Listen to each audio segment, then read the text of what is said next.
All right, welcome to my FX Buddies, the podcast. And I say podcast because there are multiple mediums in which you can enjoy this content. But in my opinion, the best way to get access to it is to go to the blog.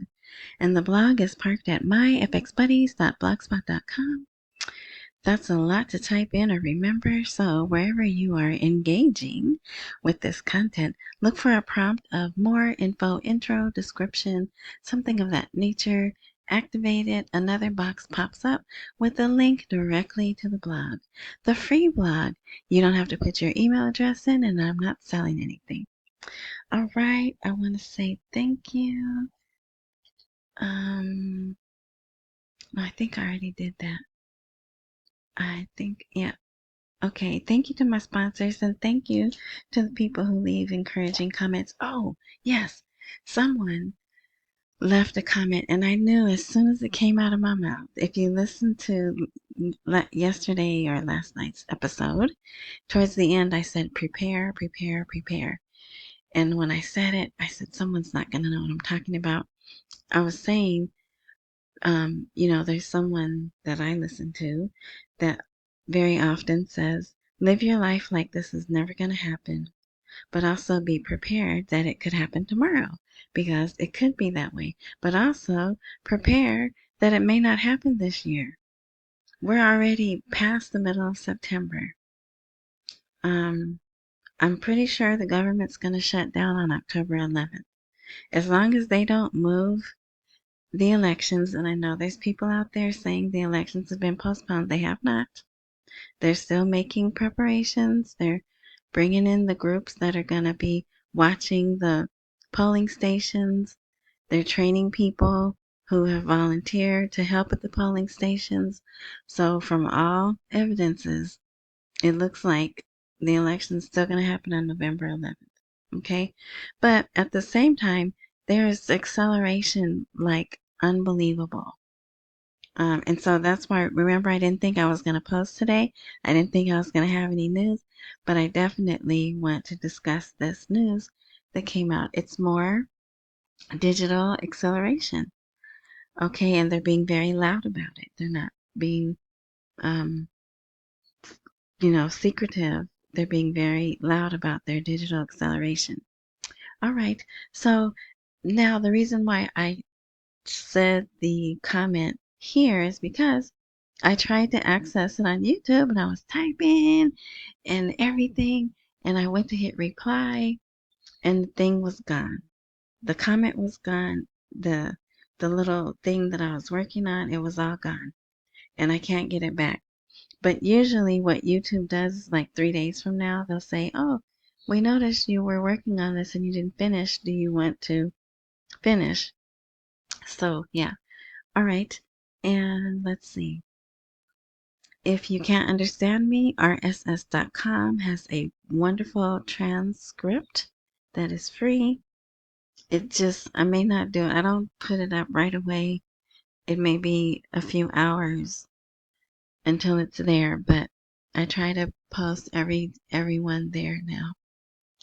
Every episode there because there's people listening and downloading. And remember, I was saying I want to have more, not outreach, but just, I just want to keep people off the roller coaster. And what is that? Grounded, right? So, because when you're hearing something or investigating something, you want both sides or more than one perspective on it. Because some sides have 3, 4 sides, right? Some issues have 3 or 4 sides, right? But yeah, so as long as I can afford to keep RSS up, it will be up. And let's see. I think that's it. All right, so we'll get into today's. It shouldn't be long. I shan't be long. But you know me, I just ramble on and on. Okay, so this article is Iraq's digital leap, 12 million cards and counting. And it's so strange because remember we had another article where they said 18 million cards. And now they're saying 12 million cards. So I don't know if it's I know they have different types of cards for sure. So I don't know. Maybe this is the most advanced card. But anyway, electronic payment in Iraq. Major strides, challenges ahead. Iraq is witnessing rapid, see, I didn't even know that. I said acceleration like you wouldn't believe, right? Iraq is witnessing rapid transformations in the structure of its financial systems with increasing reliance on electronic payment methods instead of direct cash transactions. This transaction is not merely, this transition is not merely a technical update. It represents a fundamental step toward building a more transparent economy capable of keeping pace with changes in regional and global markets. From cash to card. The Central Bank of Iraq's recent announcement that the number of domiciled employee cards has reached 5.6 million clearly indicates the depth of the ongoing transformation. After years of near total reliance on cash, large segments of Iraqis, employees and retirees alike, now rely on electronic cards as their primary means of receiving their salaries and conducting transactions. But why is that? Because they forced them to. They told them this is how you have to get your salary. Then they charge them. Sometimes, we've heard them complain. They charge them a little bit when they take money off. If they put money on, they charge them a little bit. So, yeah. So it just makes them pay everything electronically. So this step represents a qualitative shift in a country that has long been a prisoner. Look at that.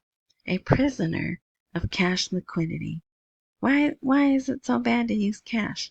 It's not, but when they're trying to force you or steer you into what they want, that's the type of language you get. So with large salaries paid in cash straining the banking system and increasing security and economic risks. So there's more to that. It's quite lengthy, but I just wanted you to see they have figures and facts, new technology and applications, challenges that cannot be ignored. Now, what's this?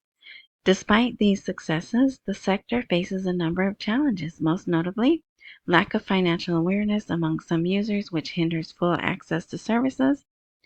Internet services are intermittent in some areas, limiting operational stability.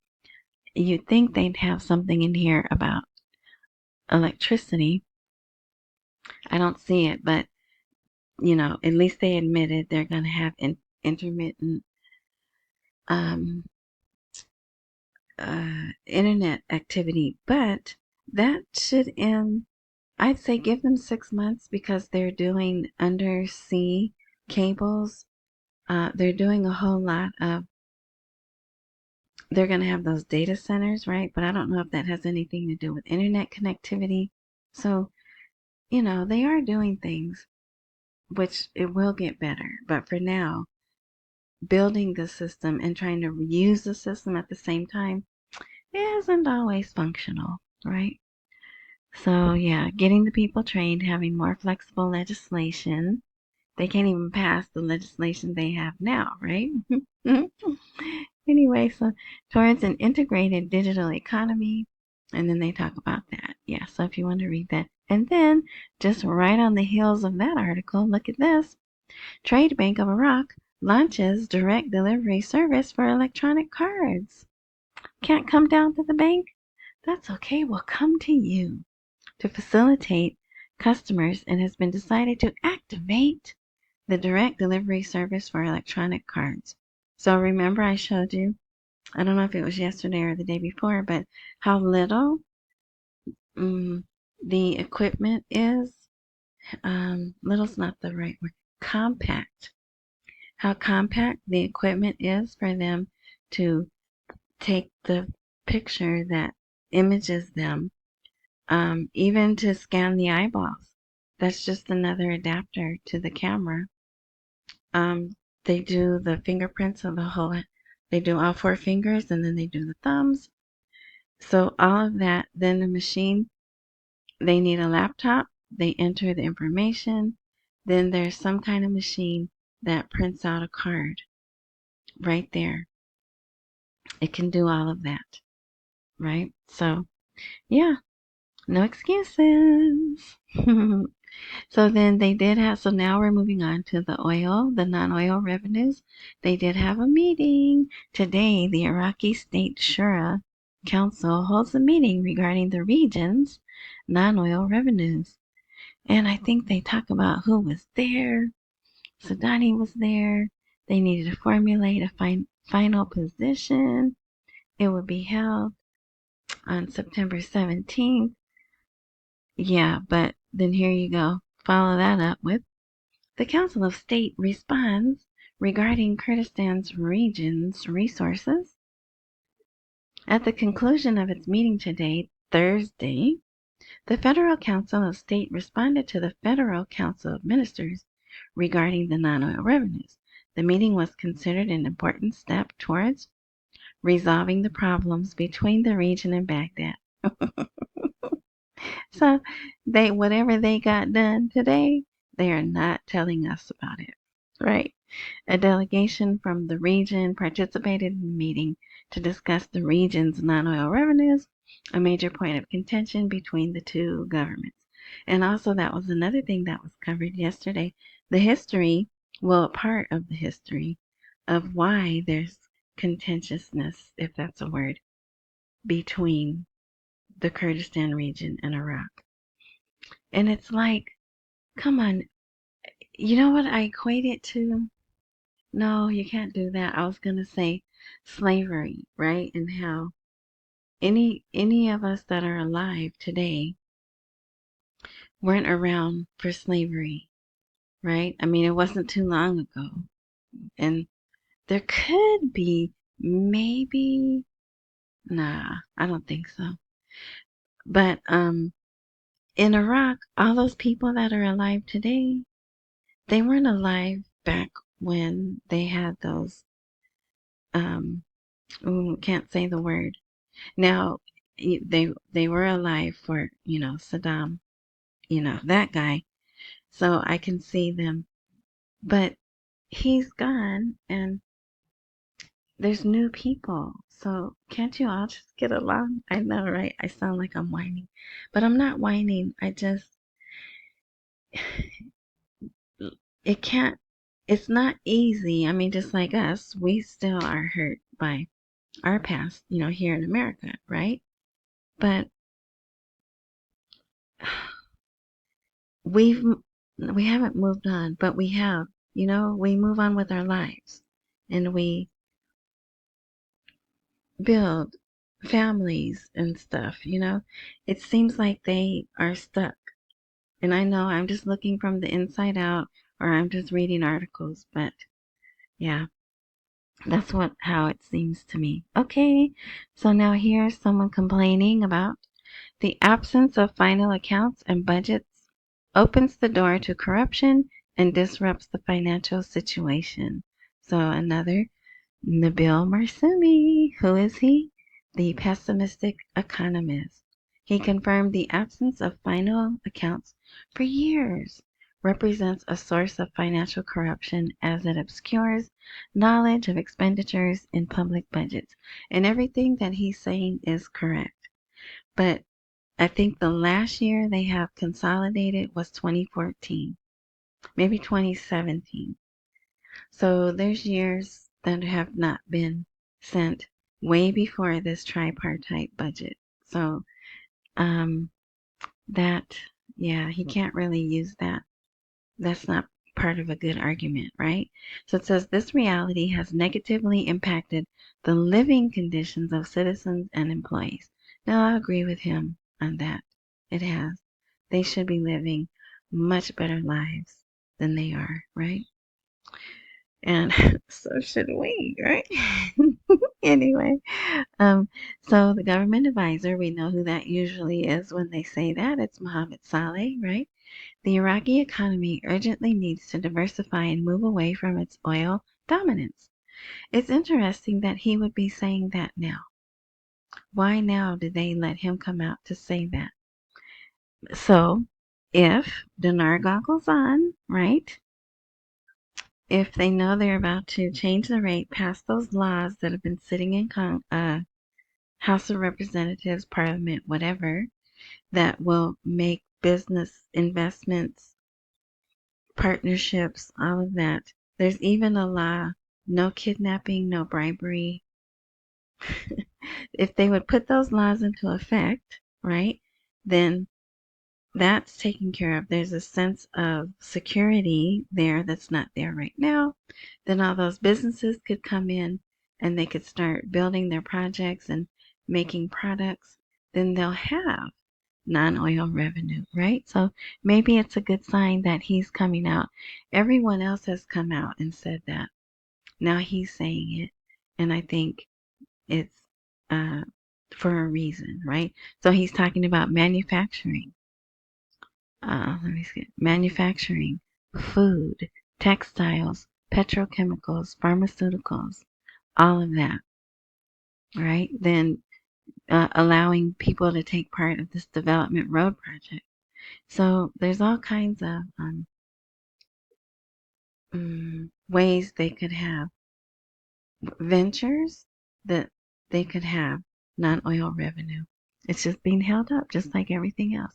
Now, oh no, this isn't it. Okay, so Halliburton was there today.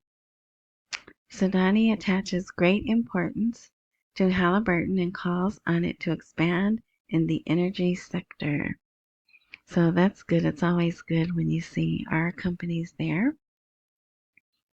And they consider them a major oil company.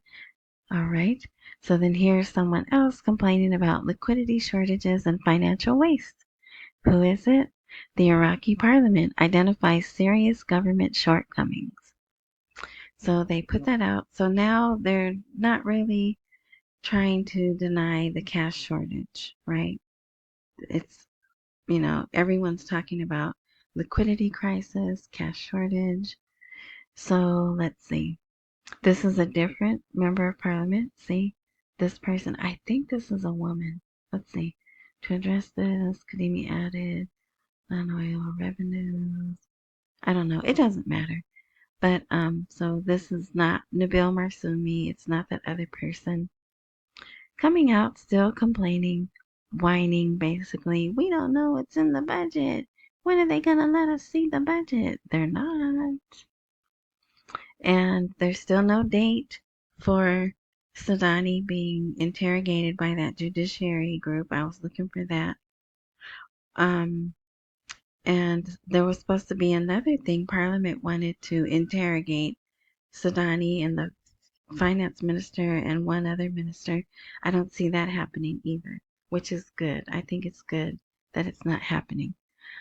All right, so implementing the Iraqi investment budget, because they have the operating one, the investment one, probably a few others that we don't know about, has also faced significant challenges due to the delay in releasing financial allocations and the lack of funding for contractors over the past few months, leading to the stalling of many projects, right?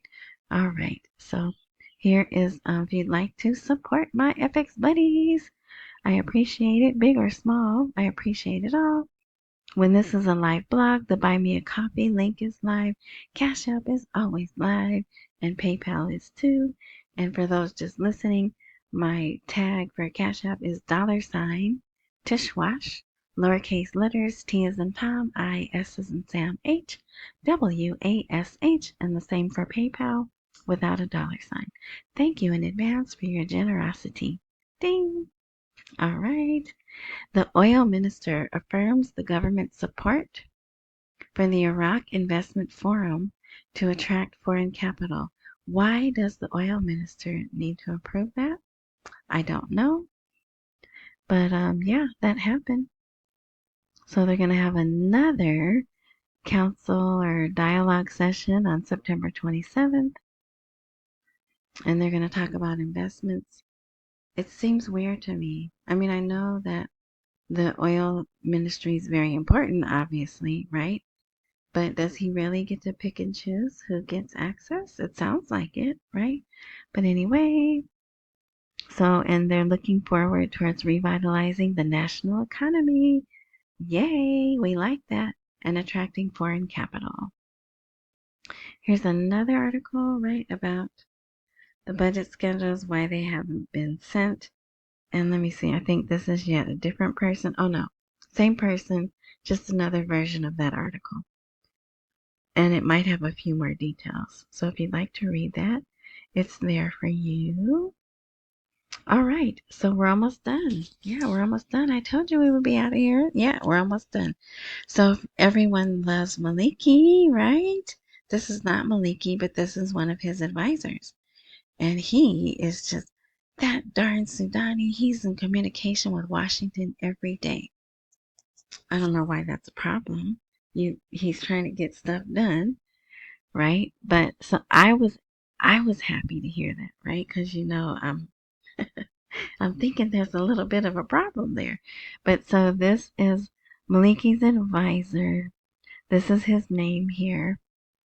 It says fiery statements by Abbas Moussaoui. I don't know if that's how you say that. But he said recent U.S.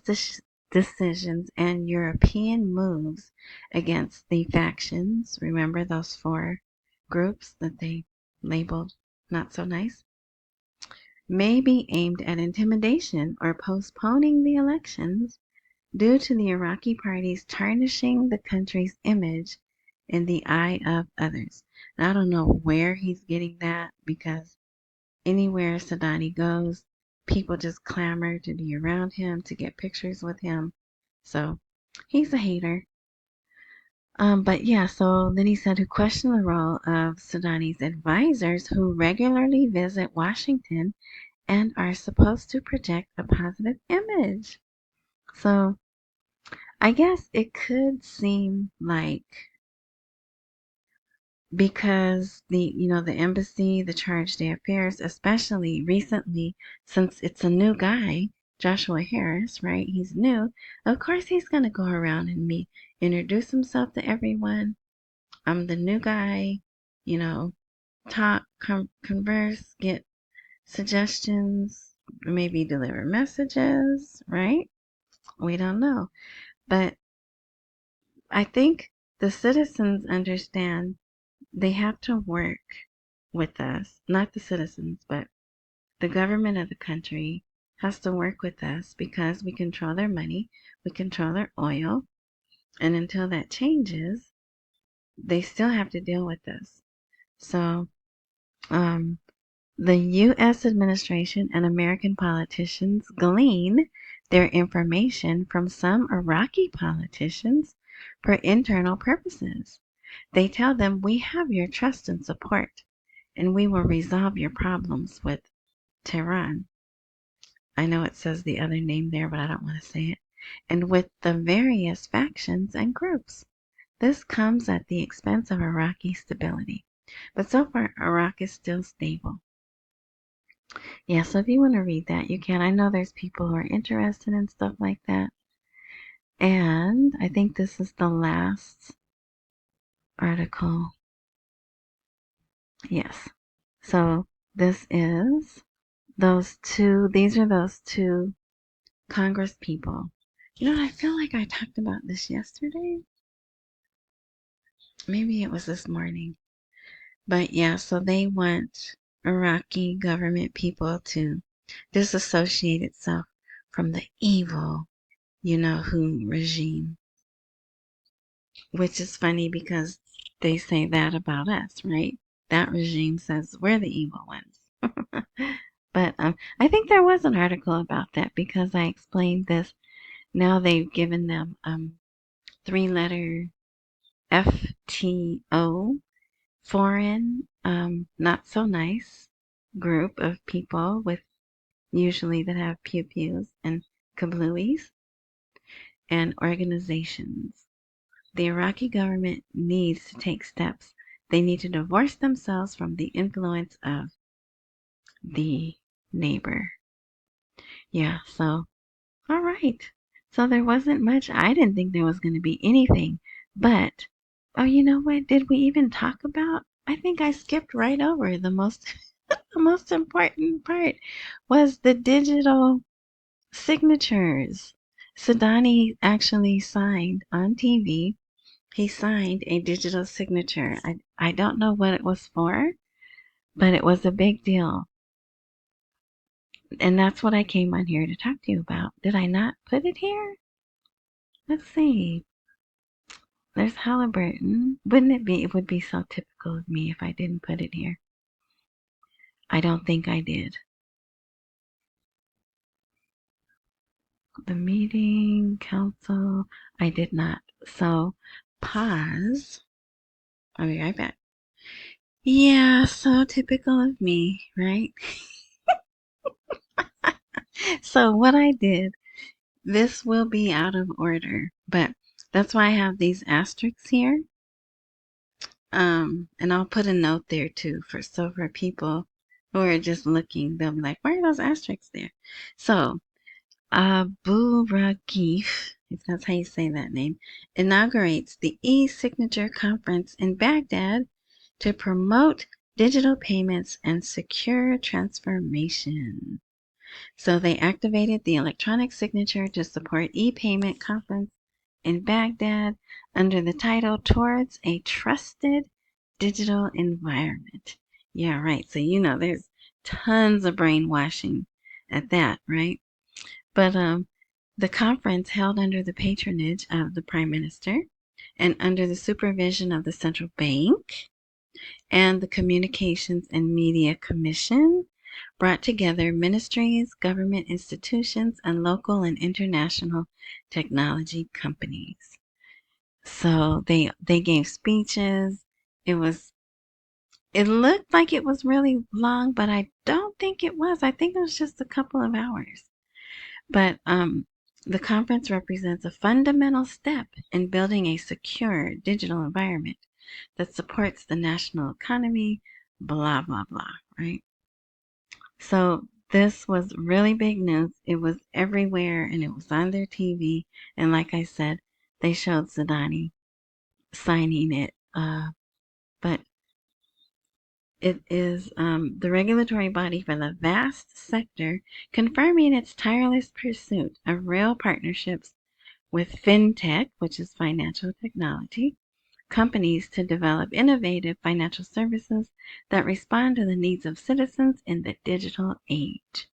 So yeah, you could read about that. And then again, they're talking about there's a major economic transformation in Iraq. Investments total $100 billion. But we've known that. They've been talking about that. Matter of fact, I think this whole birthday month, what? This whole month of September.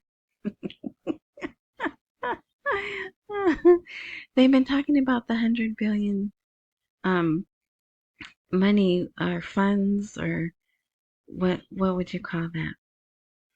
Well, here they call it volume of investments. But I understand why, because, he's trying to make his bid for getting a second term and trying to keep that fresh because there's so many hit pieces like that one I just read you from Maliki's advisor. There's so many hit pieces out there and people pointing out what he didn't do that he needs to continuously remind them what he did do. They're constantly releasing videos of images of the stuff that he did, the real estate projects that have happened under him, the bridges. They just remodeled, or they like grand reopening of the entrance to Baghdad through Mosul. That was a big deal. So there's all this stuff going on, except what? The increase of the purchasing power, which is what supposedly we heard that he promised them. But I believe he did because we know Sadr did. Sadr didn't even get elected. Well, he did get elected, but he didn't even take the job. And he was like, if I were to take this job, one of the first things I'd do would be to give you purchasing power, right? You probably don't remember that, but I remember that. But anyway, okay, now we're done. All right. So again, I want to say thank you. If you missed yesterday's episode, just sit tight. A little box is going to pop up. You click on that and it will play yesterday's episode for you. And you could like this episode and you could like that one too. Thank you. As always, You guys are encouraging and smart, very smart, and I appreciate it. All right. So accumulate while we wait for the rate to appreciate. Don't miss any meals and pay all your bills. Enjoy the rest of your morning, night, noon, whatever time frame you are indulging in this content. And until next time, which I think will be tomorrow.